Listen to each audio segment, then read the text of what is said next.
Di antara sekian banyak ayat dalam Al-Quran yang menampilkan kata iman, seringkali disandingkan dengan amal saleh. Karena memang pembuktian iman itu letaknya pada amal saleh. Iman itu sesuatu yang bersumber dalam hati, bukan hanya di lisan. Karena itu kalau ada orang mengatakan beriman di lisannya, tapi belum sampai ke hati, itu oleh Al-Quran diberikan pelurusan. Contoh Quran surah ke-49 Al-Hujurat ayat ke-14. Ada seorang Arab Badui dengan teman-temannya datang pada Nabi SAW berkata, kami telah beriman. Arab Badui itu dalam bahasa Arabnya Arab. Kalau Arab perkotaan, Arab. Jadi yang tinggalnya pindah-pindah nomaden di padang pasir itu bahasa Arab ya, Pak? Arab. Tapi tinggal di daerah yang tetap, yang tidak berpindah-pindah, suasananya lebih dekat ke perkotaan, itu Arab. Nabi itu Arabun, bukan Arabun. Ana afsahul Arab, baidaan min Quraisyin, kata Nabi SAW. Saya adalah termasuk kalangan Arab yang paling fasih, sukunya Quraisy. Qalatil a'rabu amanna. Datang sekelompok orang Arab Badui mengatakan, kami telah beriman. Kul. Nah, ini perintah dari Allah untuk menyampaikan. Jadi kalau menemukan kul dalam Al-Quran, itu sekaligus penegasan dan pembuktian bahwa Al-Quran itu bukan kata-kata Nabi, tapi wahyu firman Allah yang diteruskan melalui Rasulullah SAW. Karena tidak ada orang bicara kalau dari pribadinya menggunakan katakan. Ya, saya ketemu Anda misalnya, mau kemana habis ini Ustadz Adi? Katakan, saya mau ke Jepang. Nggak ada ya? Nah, ketika ada kata katakan berarti ada yang memerintahkan kan? Ya. Qul lam tu'minu walakin qulu aslamna walamma yadkhulil imanu fi qulubikum. Katakan engkau baru formal berislam lewat lisanmu. Karena untuk formal berislam lewat kita lihat lewat lisan itu ungkapannya dengan kalimat syahadat kan? Nah, kalimat syahadat itu pembuka iman lewat lisan. Asyhadu an la ilaha illallah wa asyhadu anna Muhammadan Rasulullah. Maka yang diucapkan itu kalau benar akan tembus ke hati. Nah, karena itu nanti dikonfirmasi, bisa dicek getarannya lewat apa? Nanti lewat amal soleh pembuktiannya. Karena itu setiap panggilan beramal soleh itu pasti akan menggetarkan hati. Kalau ada iman. Contoh, Quran surah ke-8. Kita belajar konsep dasar dulu ya, supaya memahami sebelum masuk ke inti materi. Quran surah ke-8 Al-Anfal ayat kedua. Innamal mu'minuna alladzina idza dzukirallahu wajilat qulubuhum. Sungguh insan beriman yang sejati itu kalau imannya sudah sampai ke dalam hatinya. Cirinya jika disebutkan nama Allah. Penyebutan nama Allah itu biasanya panggilan kepada amal soleh. Nah itu nanti ada konfirmasi getaran dalam hatinya. Wajilat qulubuhum. Ada getaran konfirmasi dalam jiwanya. Yang paling gampang begini. Ya, ajakan atau panggilan kepada amal soleh yang disebutkan nama Allah itu diperdengarkan di telinga kita. Ya, setiap hari. Itu kan dalam azan ya. Ya. Adzan itu kan panggilan apa? Salat kan? Salat amal soleh kan ya? Baik ya? Nah panggilannya lewat salat. Disebut dengan adzan. Jama' dari kata udhun. Udhun itu telinga. Disebut dengan adzan karena lafaz ini akan sampai kepada orang yang punya pendengaran, yang masih punya telinga. 24 jam dia diperdengarkan dalam perputaran waktu di bumi. Karena itu waktunya beda-beda. Ya, antara tanah kusir, ya jangankan dengan tanah suci, dengan tanah abang aja kan beda kan? Ya. Ada perbedaan, kenapa? Karena nanti kalau kita riset itu 24 jam terus diperdengarkan. Nah ketika azan dikumandangkan, Allahu Akbar, Allahu Akbar, orang yang punya iman itu pasti ada getaran, ada konfirmasi. Minimal ada bisikan dalam hatinya, sudah azan. Pernah merasakan itu gak? Nah, itu tandanya sudah sampai ke hati. Nah kalau yang belum punya iman atau imannya belum sampai ke hati, cuman di lisan, ya cuma mengatakan saya juga muslim syahadat, ya di KTP saya juga Islam, tapi belum sampai ke dalam hatinya. Itu getarannya nggak akan terkonfirmasi, walaupun mengaku Muslim. Allahu Akbar, kecilin dikit. Nah, misalnya, padahal Muslim misalnya. Nah, yang seperti itu di era Nabi sudah ada ayatnya.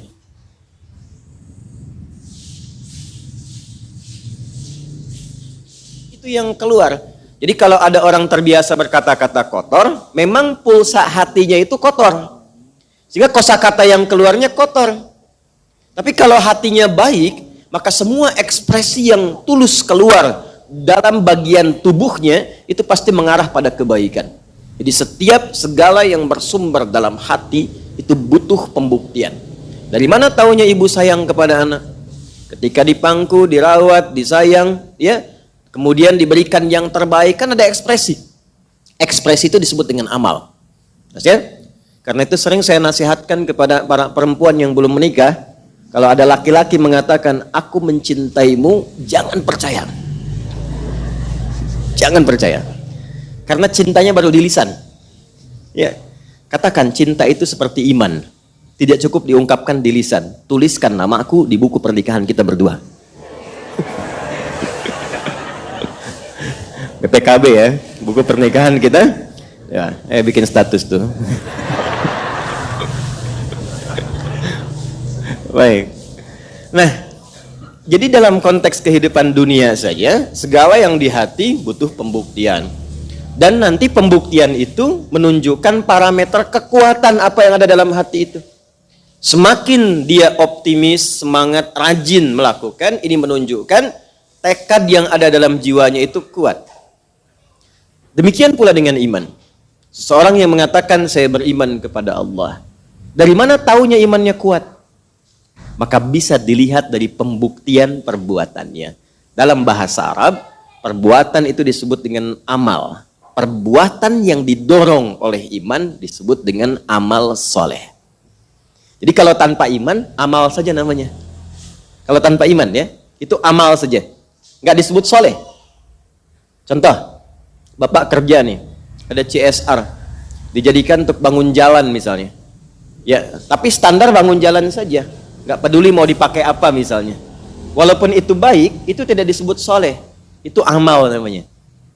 Ya, ada di era Nabi, dikonfirmasi oleh Sayyidah Aisyah radhiyallahu ta'ala anha dalam satu riwayat, dikonsultasikan, ya Rasulullah, si fulan itu orang baik, sering dia menyumbang, dermawan, sering bantu, tapi dia belum beriman. Jadi perbuatan baiknya tidak didorong dengan imannya. Kan ada yang belum beriman yang suka bantu orang ya, kasih sembako misalnya kan, ada musibah dia kirimkan tenda juga. Nah, apa statusnya di hadapan Allah? Maka turunlah Quran surah ke-25 Al-Furqan di ayat ke-23. Dan di situ disebutkan amalnya tapi tidak disebutkan salehnya. Wa qadimna ila ma'amilu min amalin faja'alnahu haba'an manthura. Maka jika ada orang berbuat baik tidak didorong oleh imannya dan jadi perbuatan baik dalam konteks dunia, maka dengan keadilan dan keagunganku, kata Allah, aku akan balas itu pun di dunia dengan cepat. Adilnya Allah dibalas. Tapi karena sifatnya dunia, maka balasannya dunia. Kalau perbuatan dunia dibalas akhirat, Allah tidak adil. Tapi karena Allah maha adil, dibalas di dunia. Apa balasannya? Dia diapresiasi, ya kan? Disenangi orang sekitarannya, karirnya meningkat. Itu dunia, hukum dunia yang berlaku. Tapi ketika kembali ke akhirat, perbuatan yang dikerjakan itu tidak mampu terkonversi menjadi bekal akhirat. Karena ke akhirat bekalnya beda. Beda, nggak bisa sama. Anda dari Indonesia ke Malaysia, maaf, mata uangnya sama nggak? Aturannya sama nggak? Beda. Ke Amerika sama nggak? Beda. Di dunia saja pindah tempat beda. Sekarang Anda mau ke akhirat, pengen sama hukumnya. Ya nggak bisa, Joni. Nggak sama. Ya? Mesti ada perbedaan spesifik. Karena itulah nanti kunci akhirat itu adalah iman. Untuk dunia jadi berkah, untuk akhirat jadi pahala. Itu konsepnya. Jadi sesuatu yang dikerjakan di dunia dengan iman, itu melahirkan berkah namanya. Jelas? Apa itu berkah? Ziyadatul khair, bertambah nilai kebaikannya. Jadi orang tuh kalau beriman pasti baik. Ini mata nih memandang ya. Tapi kalau mandangnya pakai iman, pasti melihatnya yang baik-baik. Gak akan mungkin yang gak baik dilihat. Ini lisan nih, bertutur. Kalau bertuturnya pakai iman, itu pasti berkata yang baik-baik. Gak mungkin berkata yang tidak baik. Itu sedang berjalan tuh, sedang merapat tuh. Ya. Kalau merapatnya pakai iman, gak mungkin dorong-dorongan.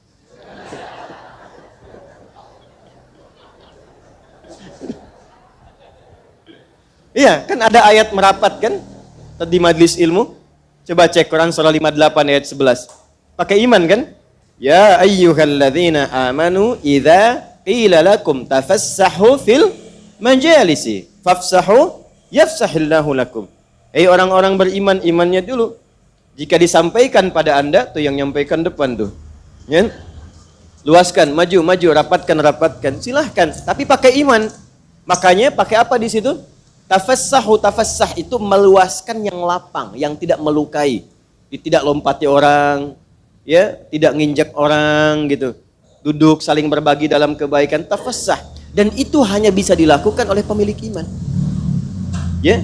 Jadi kalau Anda orang pun berusaha mengerjakan amal soleh tapi dengan cara menyakiti orang lain, itu menunjukkan ada persoalan dalam imannya. Nanti banyak babnya termasuk dalam tawaf.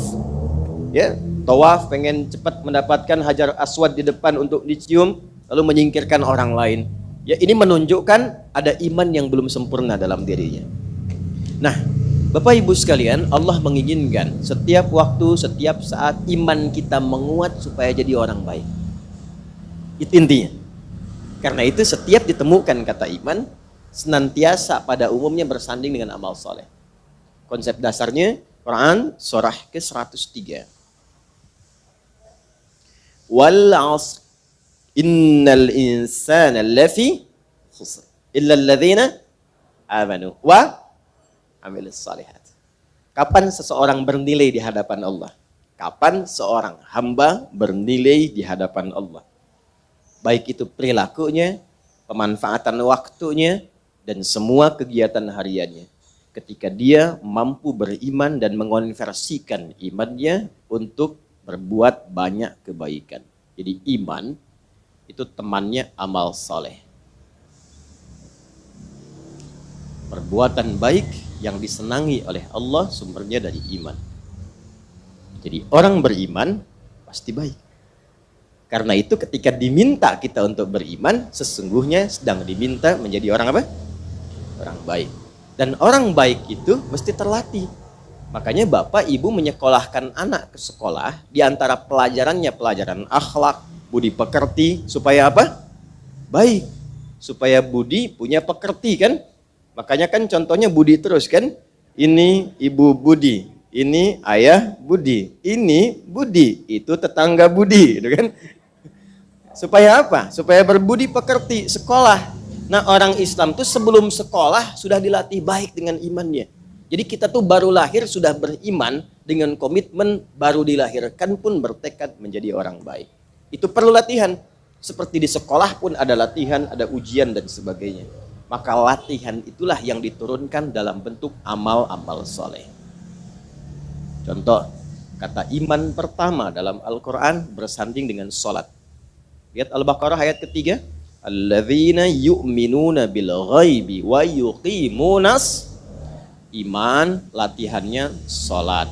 Sholat mendidik kita selain menguatkan iman juga membentuk karakter yang baik sehingga orang yang benar sholatnya pasti baik perilakunya. Maka turunlah Quran surah ke-29 ayat ke-45 untuk menegaskan fungsi ini. Selalu nyambung di Quran, gak ada yang berdiri sendiri. Kita kalau ngajinya total dari Al-Fatihah sampai dengan An-Nas lalu kita kuasai intinya, akan ditemukan semua korelasinya jadi kurikulum kehidupan. Ya, dan Anda hafal ayatnya. Perhatikan kalau dibuka dari awal nggak semua hafal, tengah-tengah hafal semua. Utlu ma uhya ilaika minal kitab wa aqimis shalah. Sebelum sholat, baca, pelajari, ngaji dulu ketentuan sholat dalam Al-Quran dan penjelasannya lewat keterangan Nabi. Telah mengaji sempurna itu, tunaikan sholat sesuai dengan ketentuan yang diajarkan Nabi. Maka jika Anda benar sholatnya, Innas salata tanha 'anil fahsya wal munkar. Maka bila salatnya benar, makanya pakai alif lam. Innas salah. Semua kata salat dalam Al-Qur'an yang bermakna ibadah yang dibuka dengan takbir, diakhiri dengan salam, itu selalu bentuknya khusus, umumnya pakai alif lam. As-salah, as-salah, as-salah. Coba cek Al-Baqarah ayat 3. Alladzina yu'minuna bil ghaibi wa yuqimunas. Ada alif lamnya? Al-Baqarah 43. Wa aqimus salata wa atuz. Al-Baqarah 45. Wasta'inu bis sabri was. Al-Baqarah 155. Ya ayyuhalladzina amanu 153. Ya ayyuhalladzina amanu ista'inu bis sabri was. Surat Hud ayat 114. Aqimis salata tarafain nahar wa zulafan minal lail. Quran surah 17 ayat ke-78. Aqimis salata liduluqis syamsi ila ghasaqil laili wa qur'anal. Lalu pakai alif lam. Ya Al-Ankabut ayat 45. Innas shalah pakai alif lam. Alif lam itu menunjukkan sesuatu yang khusus, bukan yang umum, bukan yang bebas. Jadi bukan salat biasa yang asal takbir, cepat ruku, ya kok rukunya cepat amat, si amat aja nggak cepat begitu. Saya udah hafal Al-Fatihah. Ya. Nah, bukan yang seperti itu. Ya. Yang saat orang lain 11 rakaat itu bisa sampai 1 jam, ini 23 cuma 7 menit misalnya. Ya, contoh saja, contoh. Ya. Nah, jadi yang dimaksudkan apa? Yang dimaksudkan sholat sesuai ketentuan dengan benar. Poinnya apa? Kaitan dengan materi kita tadi. Jika benar sholatnya dilakukan, maka tanha 'anil fahsya wal munkar. Nah, fahsya dan munkar itu dua sumber keburukan. Buruk tuh lawannya baik. Jadi kalau orang belum baik, cuma dua sumbernya. Kalau dia belum terbebas dari fahsya atau munkar.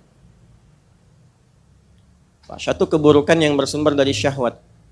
Pornografi, porno aksi, kata-kata jorok, kotor, zina, dan turunannya itu fahsya. Munkar, perbuatan kotor yang bersumber dari nafsu perut dan akal. Korupsi, kolusi, menipu, sogok menyogok, saling mencela, berselisih, sampai ada yang membunuh, melukai, dan sebagainya itu mungkar. Karena itu kalau ada orang berdusta, hatinya pasti mengingkari. Ada orang mencuri, hati kecilnya mengingkari. Coba ya, keluar dari sini, iseng-iseng. Tapi jangan dilakukan, cuma ngetes aja. Ya. Keluar, pakai sendal orang lain. Begini aja dulu, gitu. Jangan diterusin, begini. Untuk mengecek, hatinya pasti akan mengatakan, walaupun cuma coba-coba, hatinya mengatakan, itu bukan punya kamu. Ya. Nah, itu ciri khas dari hati itu begitu. Nah, sholat kalau benar dikerjakan, semakin sempurna sholatnya, semakin banyak sholatnya, semakin bagus sholatnya, maka dia akan merubah karakter seseorang menjadi pribadi yang baik. Itulah sebabnya kenapa sholat itu amal pertama yang diberikan oleh Allah kepada Nabi sepulang dari Isra Mi'raj sebelum amal-amal yang lainnya. Itulah sebabnya kenapa anak-anak saya, anak bapak, anak ibu. Saya tidak katakan anak kita ya. Kalau anak kita, anak saya dan istri saya gitu ya. Itulah sebabnya kenapa anak-anak yang pertama dilatihkan pada mereka usia 7 tahun itu sholat kan? Ya kan? Ya, bila 10 tahun belum masih malas, belum semangat dia, maka berikan pelajaran yang membuat dia mengerti apa manfaat dari sholat itu. Kenapa dari awal itu sholat? Supaya anak tumbuh jadi baik. Itu rahasianya. Ya, sekarang anak sekarang sudah advance, baru TK sudah manasik gitu. Ya. Sudah rukun kelima ya. Nah, jadi sepanjang pembicaraan saya ini mengantarkan pada pembahasan bahwa kalau Allah minta kita beramal soleh, itu tujuannya satu, supaya meningkatkan iman, supaya kita menjadi orang baik. Semakin banyak kebaikannya, pasti semakin bahagia hidupnya. Dan semakin tinggi kebaikannya, semakin sukses jalan karirnya. Jangan dikira orang baik gak sukses, pasti sukses. Nah, kesuksesan dan kebahagiaan bila disatukan, itu bahasa Arabnya disebut dengan falah namanya. Karena itu ketika kita sholat, ya, maka panggilannya sholat dan falah. Silahkan cek. Hayya 'alas shalah, setelah itu hayya 'alal. Nyambung semua kan? Dalam setahun, kita diminta oleh Allah untuk berevaluasi diri. Sudah baik belum? Jangan-jangan ingin ke surga, tapi bekalnya masih belum baik. Dan yang paling hebat, jangan-jangan cita-citanya surga Firdaus bersama Nabi lagi kan? Contoh paling gampang begini, siapa yang ingin ke surga? Tuh. Yang ingin ke surga Firdaus? Bersama Nabi?